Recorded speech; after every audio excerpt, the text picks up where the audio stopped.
celebrate the graduation of Paramedic cohort 613. My name is Steve Wynn. I'm the EMS coordinator.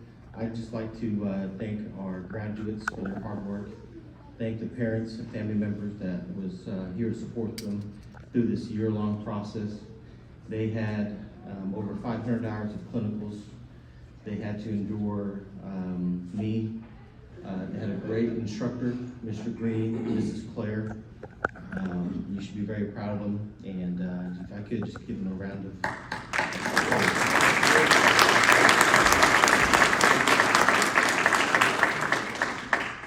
At this time, I would like to acknowledge our administration and some of our board members. At this time, Dr. Baker, would you mind standing up? He is our Tulsa Tech board member, educator, and a TCSO reserve deputy. And so, Dr. Baker, thank you for being here in your service.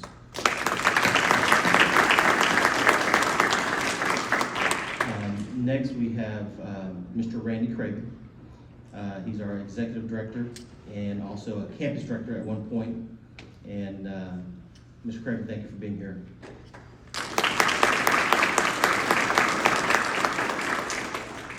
At this time, I would like to introduce our campus director, Mr. Gardner.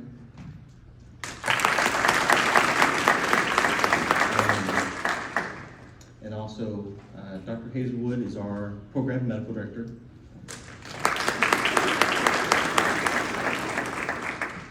And so if I have missed anybody, my apologies, but I am very happy that you're all here today for the pinning ceremony. Dr. Hazelwood, would you like to come up and share a few words?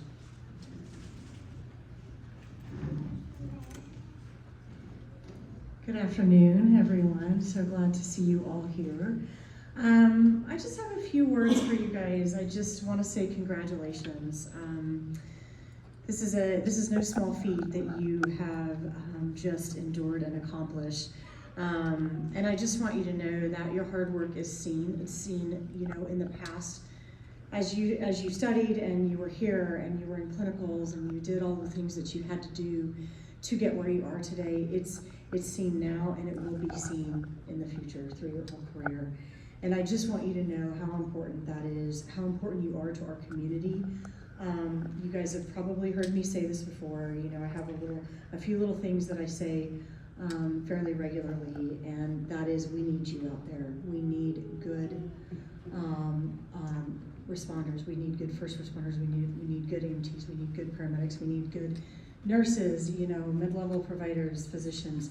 But we really need you because you are the key, especially for people like myself and Dr. Gray, to get those patients where they need to be in an appropriate time and an effective manner. And I just want to say that it should be noted that you all have all made sacrifices, and I just again want you to know that I acknowledge that. I think we all acknowledge that. It's not easy what you all have done. So I just want to say congratulations.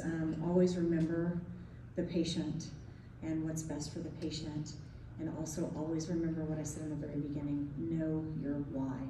Why were you here? Why are you here in the first place? Again, congratulations and thanks for letting me be a part of this.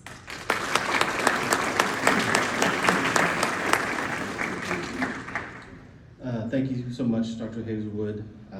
I would be remiss if I didn't acknowledge our village of team members. Dr. Washburn is in the back. He's one of our night paramedic.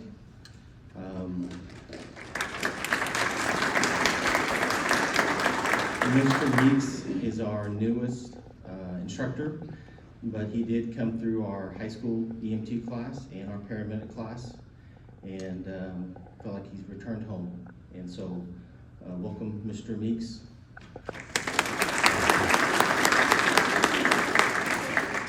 Lastly, but probably one of the most important people I feel like is Miss Kelly Daniel. I don't think she's in here right now, but she's kind of the den mom of all of us, kind of keeps me in line. And so she's not here, but you know who she is. I think she went back to help with something, but Thank you for being here. And at this time, if I may, I would like to introduce Mr. Stephen Green.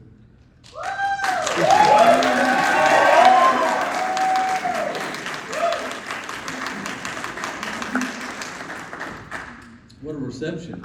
I didn't get that kind of reception when I walked in the classroom every day, but it's great.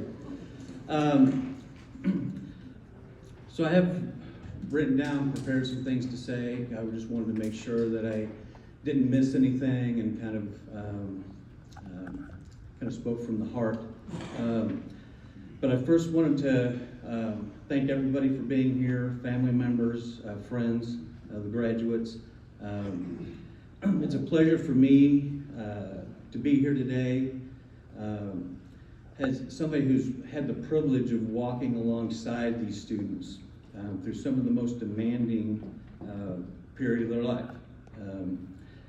It's intense, very meaningful at times, but to the graduates, I've watched you guys study late, sweat through simulations, second guess yourselves, and rise again.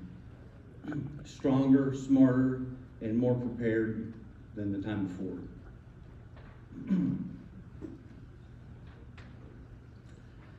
You've earned more than a certificate. You've earned the confidence to answer the call when somebody's worst day becomes your work day. As paramedics, you won't always get recognition. Often your victories will be quiet.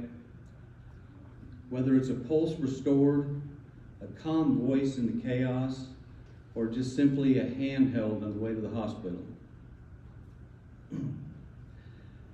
But every shift you work, every life you touch, you carry the trust and responsibility that few others ever will. The pin you're going to receive today isn't just a symbol of completion, it's a commitment.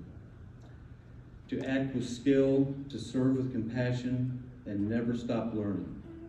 And knowing this group, I have no doubt you'll live up to that. Thank you for letting me be part of your journey. I'm proud of each one of you, and I'll be even prouder when I hear about the lives you saved. Thank you.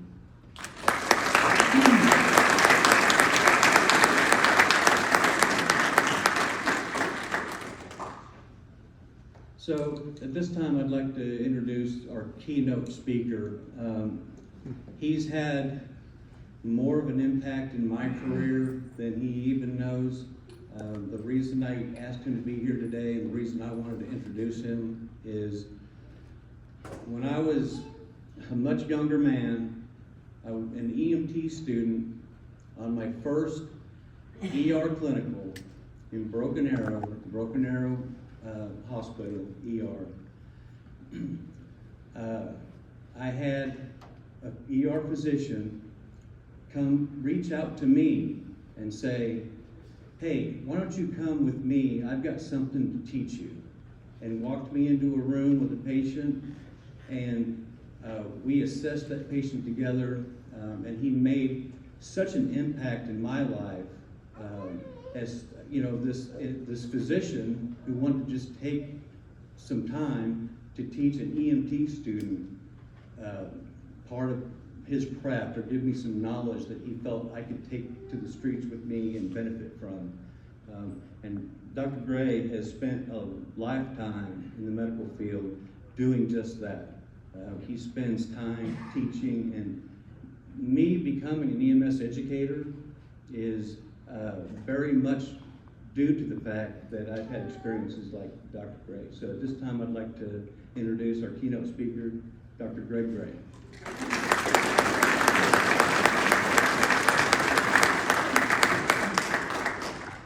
Welcome. And you wonder why an ER doctor is up here? ER doctor got started where you are sitting now. But I got started at age 14 on a search and rescue team at Baptist Medical Center in Oklahoma City. And I first learned CPR, first aid, and then there's this brand new program out here in the state. It was called a first responder program, which we've changed the names because of copyright. But that first responder program took me to the next level. We went out once at Lake Hefner with the then AmCare and the Oklahoma City Fire Department. 4 of us Explorer Scouts had been trained first aid CPR, and we were in the middle of our first responder class. And we get toned out for a bicycle wreck because we're covering first aid for this bicycle wreck going around Lake Hefner. 4 bicycles down. We get on scene. The lead paramedic, Gary Giesman, looks at me and goes, "You get that one. You get that one. You get that one." He assigned each of us teenagers, 1 patient each. We looked at him like deer in the headlights. And Gary Giesman said, "We taught you what to do. We're standing right here. We're not going to let you screw up. Get to work." Even then, I was nervous. My guy had abrasions on his ankle. Wrapped it up real quick. He wanted to jump on his bike and finish the race because what I didn't understand at that time was you get points on these circuit races. Whether you finish first or last, you get points for crossing that finish line. He just wanted to get his bike across that finish line.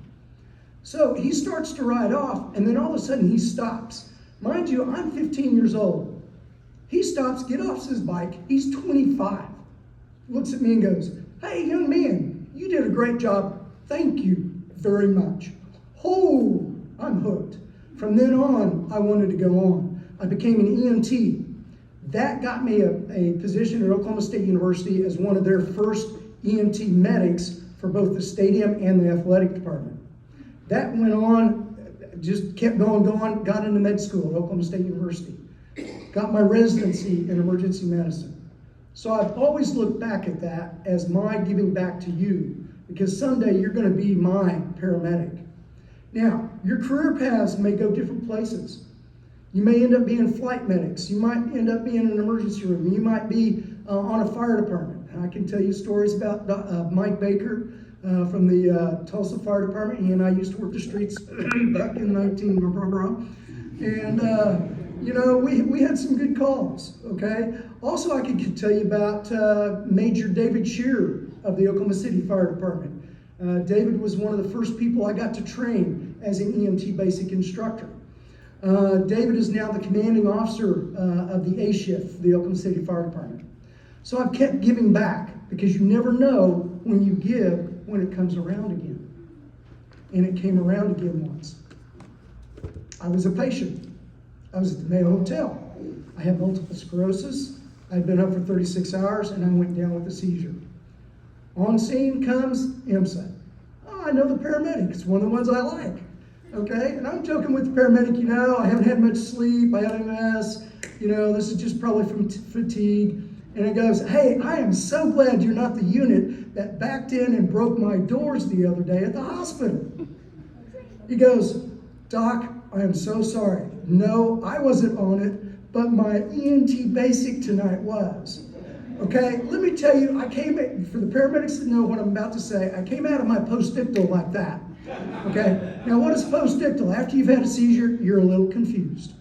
Okay, and I looked at him, he goes, "I'm sorry, Doc, I'm sorry, Doc." I go, "It's okay. It was just a minor ding. I'm sure glad you're here with me. I'm glad I knew both of the medics. I could make that connection." 30 years in the emergency room, I never got sued. Working for St. Francis, 30 years, because I always tried to make that connection. All right, whether it's I like dogs, I like cats, I like OU, I like OSU, I like TU, I always look for that connection. Your patients are going to be scared to death because they're in the back of your ambulance. Try and make a connection with every one of those in the back of the ambulance, and you become their automatic hero. Kids won't remember a uniform. Kids that are less than 4 years old remember a face. They remember a voice. So when all of a sudden a kid comes up to you at a mall and starts hugging you, and mom or dad are looking at you like, "Who the heck are you?" You know, like I'm a child molester. It's like, no. And I go, "Well, who are you?" I'm Dr. Gray. "Oh, you're the doctor that helped us at the emergency room." Kids that are very young won't remember your uniform. They might, you know, once they're above age 4, they remember your voice and they remember your face. And the fact that that child gave me a big hug made my week. Now, one of my heroes was a Captain John Hanson with the Oklahoma City Fire Department. one of my first EMT basic refresher instructors within Mr. Harvey.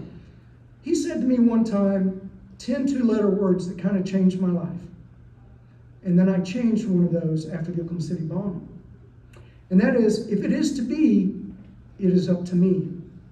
If it is to be, it is up to me. I lived that until the Oklahoma City bombing. And then after the Oklahoma City bombing, and all I saw were a lot of dead, and a lot of my friends that had to handle those dead after my helicopter landed. I changed that last word to, if it is to be, it is up to us, all of us. Because medicine, whether it's pre-hospital, hospital, post-hospital, is teamwork, team. Together, everyone achieves more. So, I've been on this planet doing EMS now for 40 plus years. A lot of things have changed.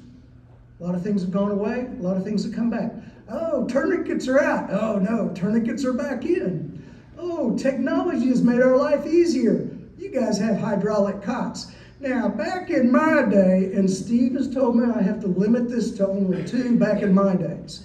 Back in my day, we had to lift those dang cots. We didn't have them hydraulic push button things. But back in my day, we didn't have computers to tell us exactly where to go. Oh, you're 100 foot from your patient. Oh, hey, try this route instead of this route because this road is closed. We had to wing it. And so technology has helped us. Technology has hurt us. Never forget you're there for the patient and their families. So if you can calm the families and be with them also. Hey, we're going to do the best we can. I don't know. A lot of times families, are they going to live or die? I don't know. But I'm going to do the best we can. Now, many of you have not worked a code with me because I've been retired for 3 years. I had open heart surgery 3 years ago. I always brought my families into the code. I never wanted somebody to die alone. And this worked out great in Stillwater, Oklahoma about 8 years ago when we ran a code. Witnessed full arrest right in front of my crew working the Special Olympics. And guess what? I had 6 paramedics, knew 4 of them. I didn't have to do anything. So I went and got the wife, brought her up and go, you know, we're doing everything we can. I want your husband to know he's not alone.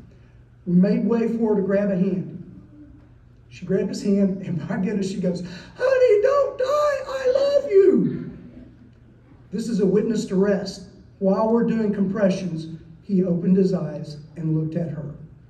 At that point, the only thing I had to do, kind of as captain of the ship, was, because the CPR went from do, do, do, do, to do, do, do, do, do, do, because we knew we had a viable brain. Hey, I think you're doing great compressions, just slow it down a little bit. Shocked him a couple times, got a pulse back. Lead paramedic, what should I do now? Have you hung the amniotic? Yes. I go, I think it's time to load and go. Okay? Only 2 things I had to say to the medics, 3 of which I helped train. So, life is a circle. I hope we have trained you so that when I look up and I see you and it's a face I know I'm in good hands. So, life's priorities. My priorities changed because of my life experiences. I want you to take this in mind so that your life is fruitful throughout and happy throughout. Set your priorities. After the Oklahoma City bombing, mine changed. It changed from money, paying off loans, got to get this, got to get that, to my God, my country, my family and my friends, and then my job. Now, some people go, oh, why is your country in front of your family? Well, because without my God and without my country, I would not have my family and would not have my friends. Do not forget your family along the way. Don't take home a bad day. Find somebody at work to talk with before you go home. And that way, your family can be there for you, not against you, when you're going through your rough times. And you will. But hey, when that little kid at the mall comes up to you and hugs you, it's all worth it. I'll leave you with this. If it is to be, it is up to us. All of us. We're a team. I still show up on scenes, still Steve may tell you about a time that I showed up in the back of an ambulance. I'll let him tell that story sometime, when I was the medical director for SkyTook. And I always will be involved until the day I die. And I hope I get to see every one of you in the streets working, doing your thing. Because then I'll know what we do here makes a difference in all of Oklahoma. Thank you very much.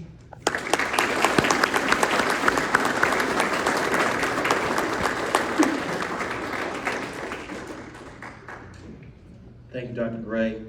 A little side note, we call him Radar because if you remember the TV series MASH, in the morning he would get on the radio to give an update of the hospital, and he would give a similar call sign. And so we know him as Radar. He's impacted many of our lives, and we appreciate him very much. And so thank you for those kind words.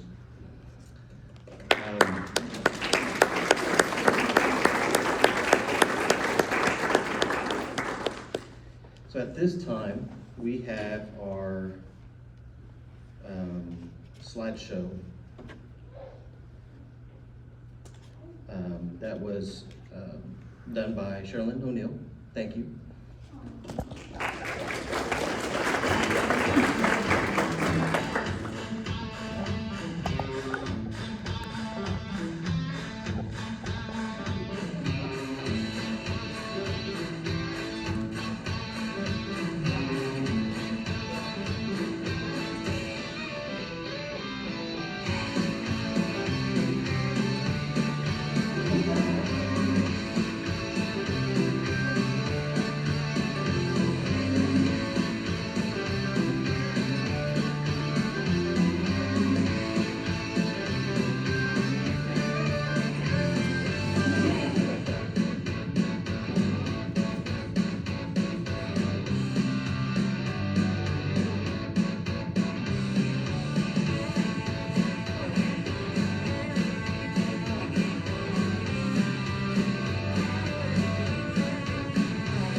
Next on our agenda here is the paramedic oath.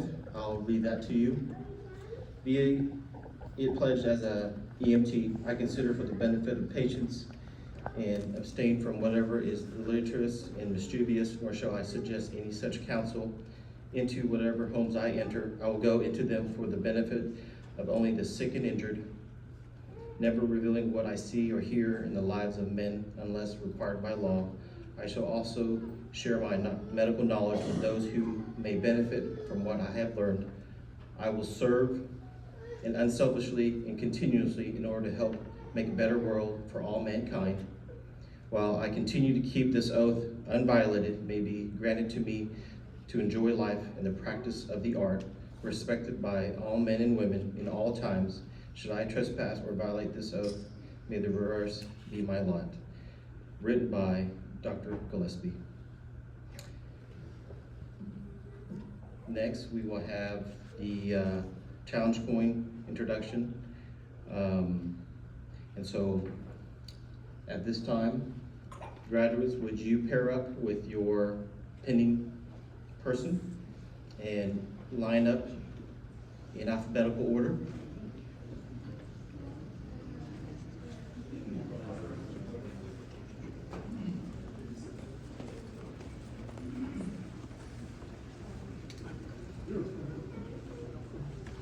The second class we had a seminar.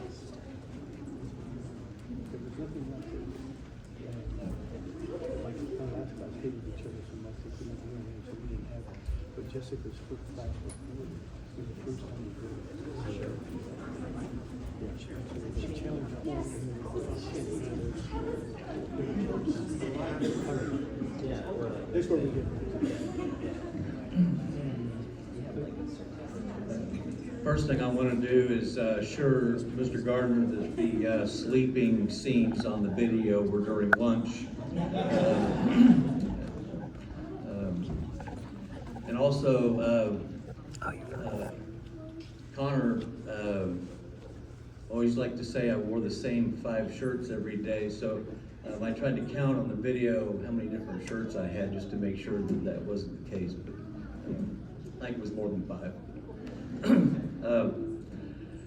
So I just wanted to say a few more words. We're going to bring the students up for the pinning, and we're also going to present the students with challenge coins. I want to say a few words about the challenge coin.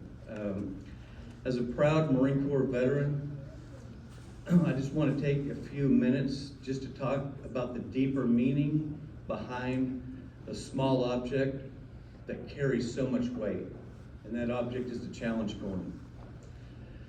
The roots of this tradition run deep in Naval and Marine Corps history, going back generations to the first organized commissioning ceremonies of military officers. Those new commissioned officers would present a silver dollar to the first enlisted person that saluted them. It was not as a payment, but it was as a gesture to say, thank you, and I didn't get here alone. Over time, this tradition evolved to the challenge coin, a small medallion that symbolizes belonging, pride, and camaraderie. In the military, receiving a challenge coin isn't about recognition. It means you're part of something bigger than yourself. It means you've earned your place. And today, that's exactly what this moment represents. As paramedics, you will step into a profession that, like the military, demands discipline, teamwork, and selflessness. You'll find yourselves in moments of chaos, in the presence of pain, and the quiet victories that most people never see. And through it all, you'll rely on each other, not as co-workers, but as a team, a unit, a family. This is not just a keepsake, it's a symbol of your commitment to serve with pride, skill, honor, with heart. It connects you to those who have come before you and to those who will follow. So as we present these coins today, we do so with pride because you've earned them. Welcome to the profession.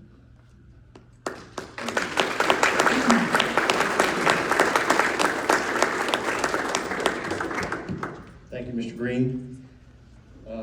At this time, we will call your name and come up. Jameson, Ashford, Gandalf.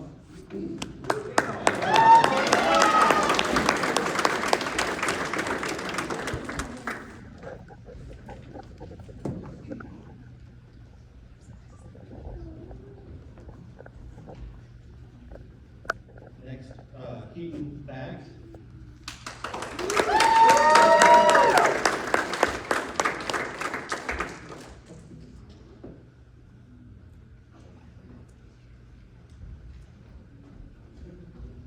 He's going to be pinned by his dad, Mr. Eric Bags.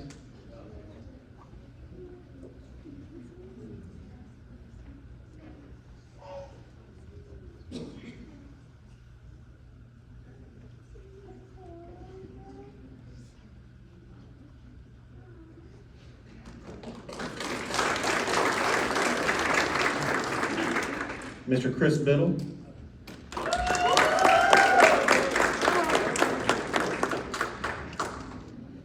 Mr. Biddle will be pinned by his fiancée, Allison Weiss.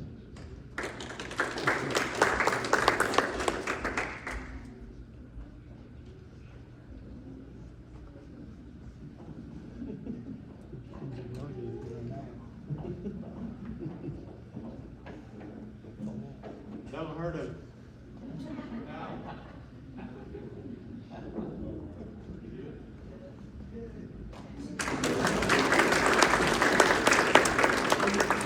Maddox Callum.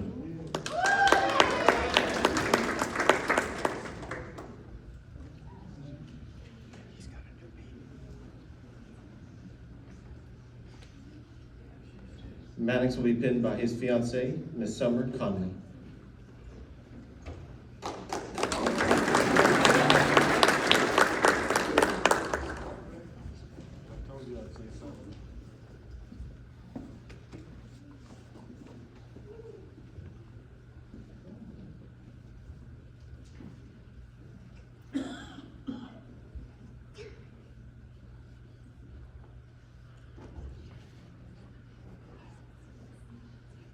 We can't see you, darling.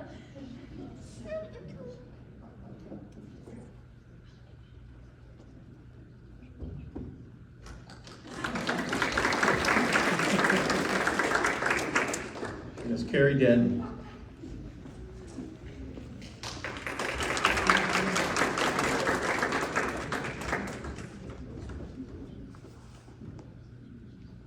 Miss Denton is being pinned by Miss Maddie Adams.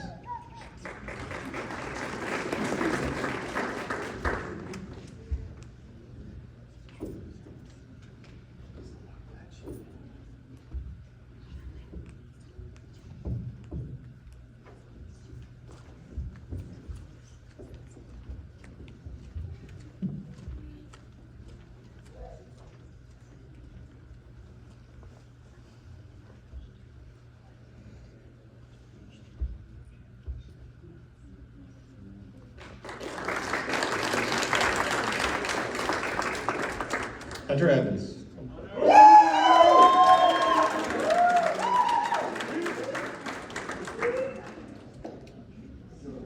Hunter is being pinned by his wife, Miss Jordan Evans.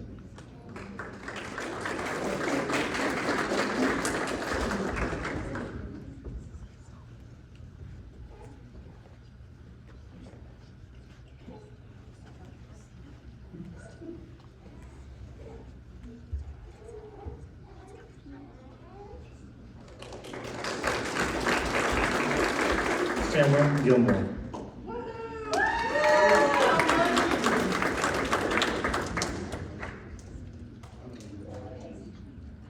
Miss Gilmore is being pinned by her medic dad, Dylan Gilmore.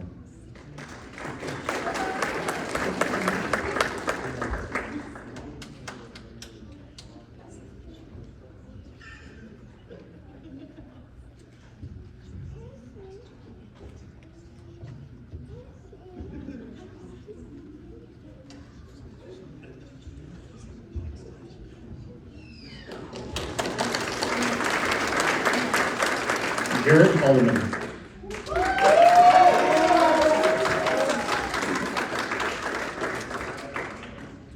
He is being pinned by his brother, Andrew Haldeman.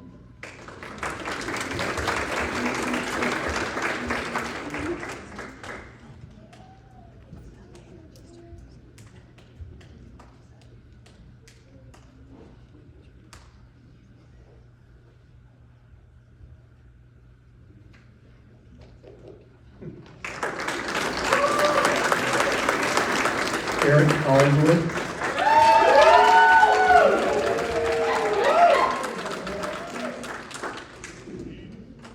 He's being pinned by his wife, Erica Collinsworth.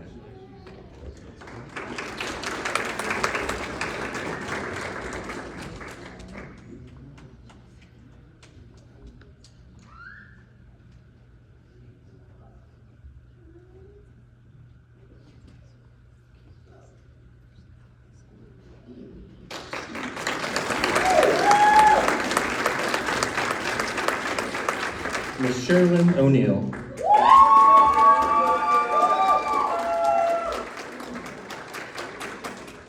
She's being pinned by her sister, Shannon Irwin.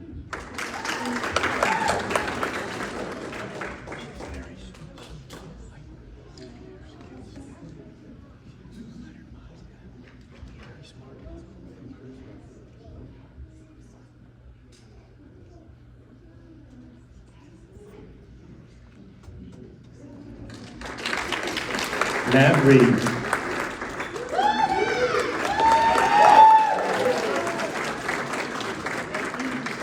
He's being pinned by Mr. Green.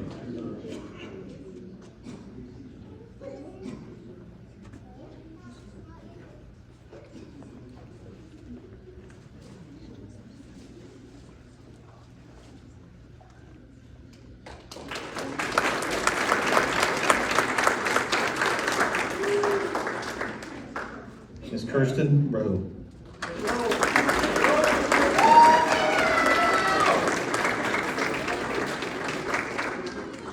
She's being pinned by Wyatt and Molly Rowe, her kids.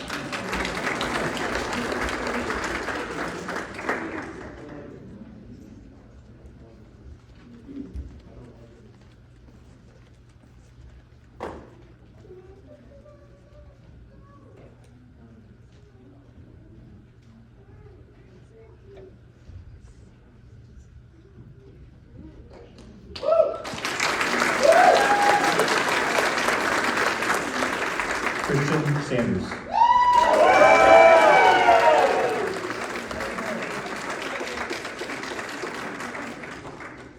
He's being pinned by Miss Martina Lar.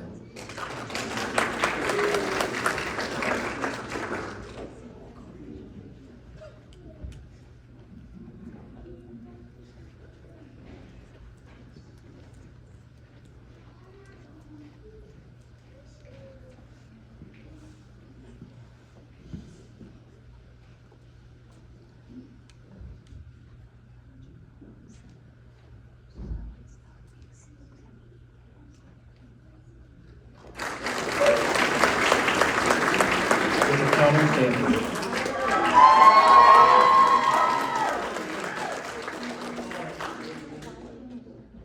He's being pinned by his mom, Ava Stanford.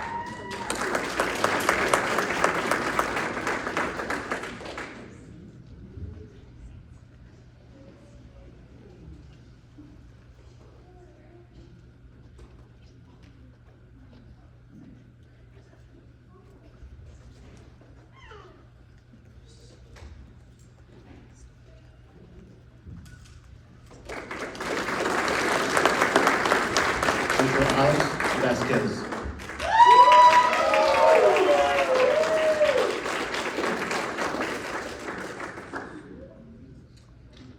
He's being pinned by Mr. Jaden Waffle, friend and fellow military.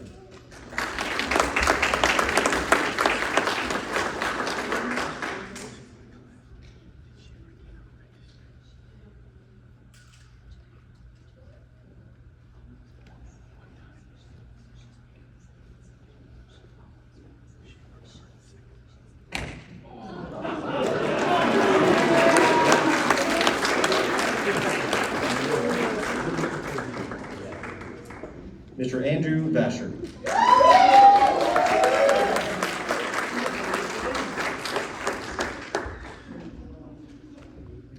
He is being pinned by Dad, Jim Vasher.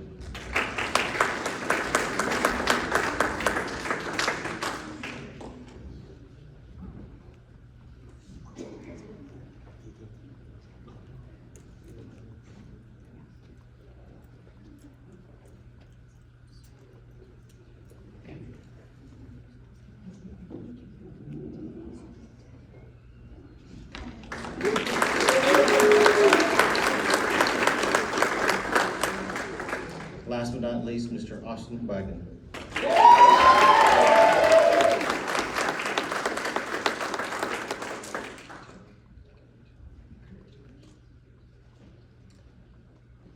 He's being pinned by his wife, Miss Jillian Wagon, and their kids.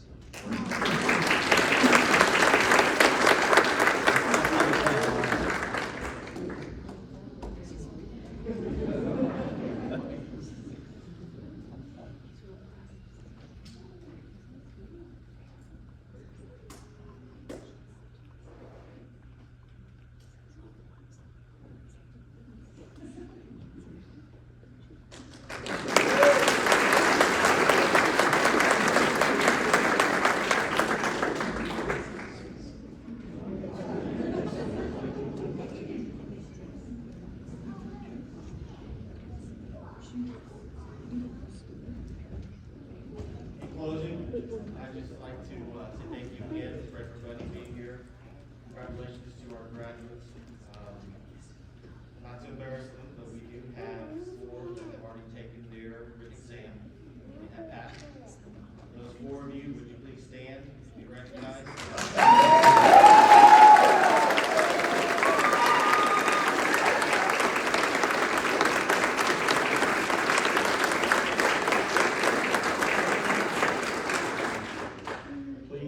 Please join us with some refreshments and an opportunity to take some photos with them. If you'd like to come up and take photos, we can do that. But this concludes our ceremony, and thank you so much.